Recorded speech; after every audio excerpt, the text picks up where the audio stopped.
Guys, today I have an interesting video for you. You already know, if you followed any football-related stuff the last couple of months, the Pittsburgh Steelers have a very tough ending to their schedule this upcoming season. They play the Ravens, the Browns, the Bengals, the Browns, the Eagles, the Ravens, Chiefs, and then Bengals.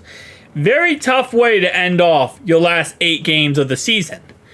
So, I decided to help them out a little bit.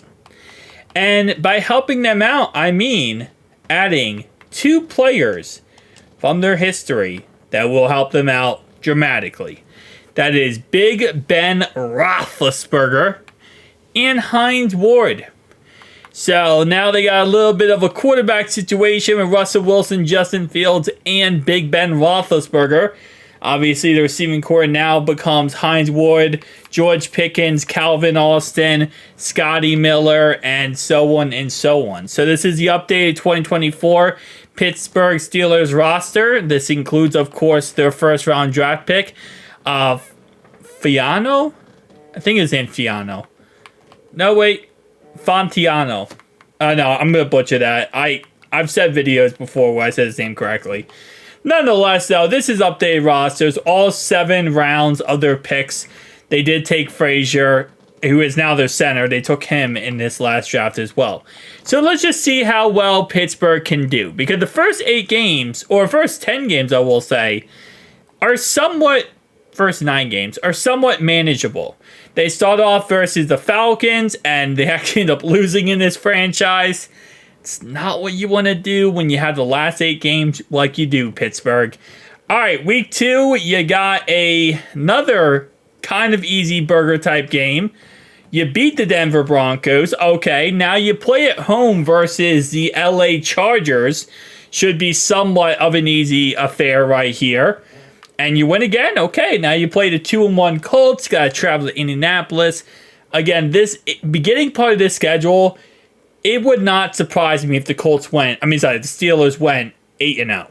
Like, straight up, they could win every single game. And even outside their bye week, they could win the game against the Commanders. It's very possible. Like, if they could go into their bye week undefeated, it's honestly probably probable. Now they play the Raiders. Again, another win. This is, other than the Cowboys and the Jets, are their toughest games before their bye week. And this is the 6-0 Jets they're going against. And the 6-0 Jets, let's see if they get their first loss of the season. And they don't. Pittsburgh loses. And now the Jets are 7-0 and 2024 Jets in any simulation is ridiculous. So going into their bye week, they're currently 6-2. So I guess Big Ben Roethlisberger is he's getting the job done the way he did back in the day. Hines Ward also is doing very, very well. And Van Jefferson, interesting.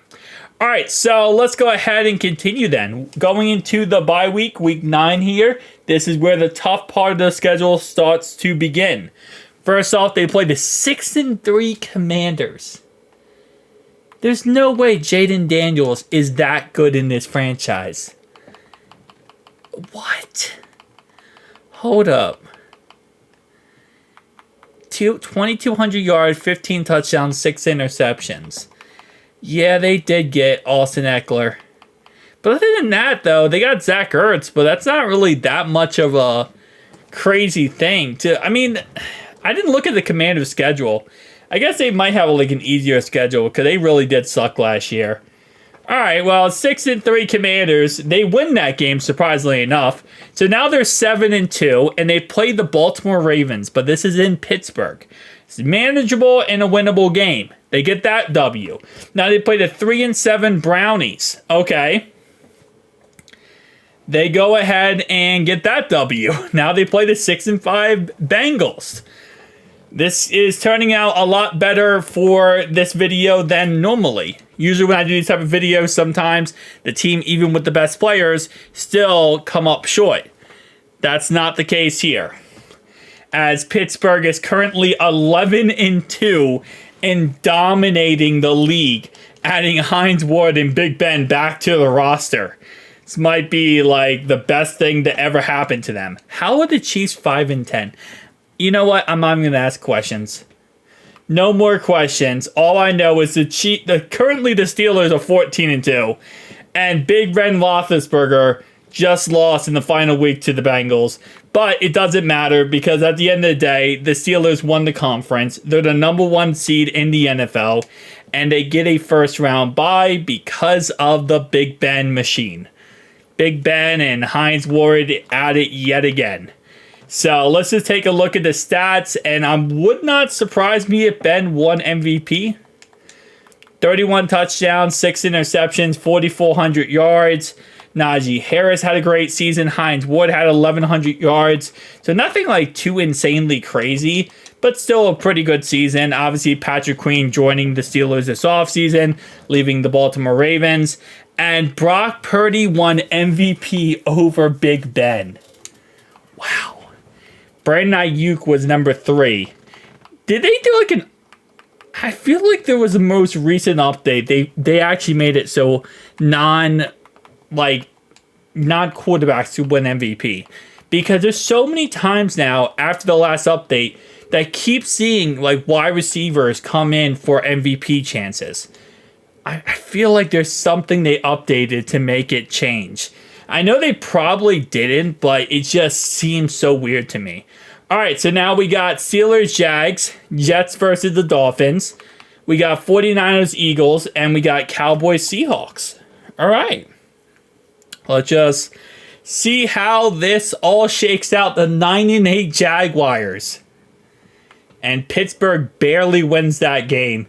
And now they have to play the 13-4 Jets, who they lost to earlier this season. We got Cowboys 49ers championship on the other end.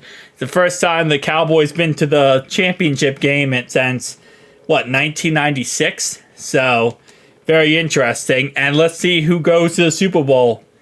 It is the Steelers Cowboys. So we got like an age-old Steelers-Cowboys type scenario here. Interesting, okay. This season was definitely insane. So, hold up. Before we get to the Super Bowl, right? The last 8 games of the season, they went 7-1. 7-1 in that very difficult, long stretch of the season. I gotta give Big Ben Roethlisberger his credit, man. He definitely shocked the world right there. And with that being said, he lost the Super Bowl.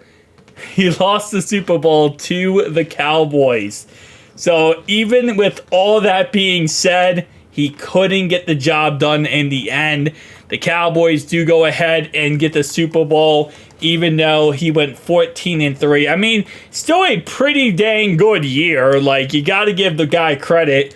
Not playing in some time, coming out off your couch, and now bam, you're in a Super Bowl, but you lose by 3. Tell me down below your thoughts and opinions, guys. I'll see you guys next one.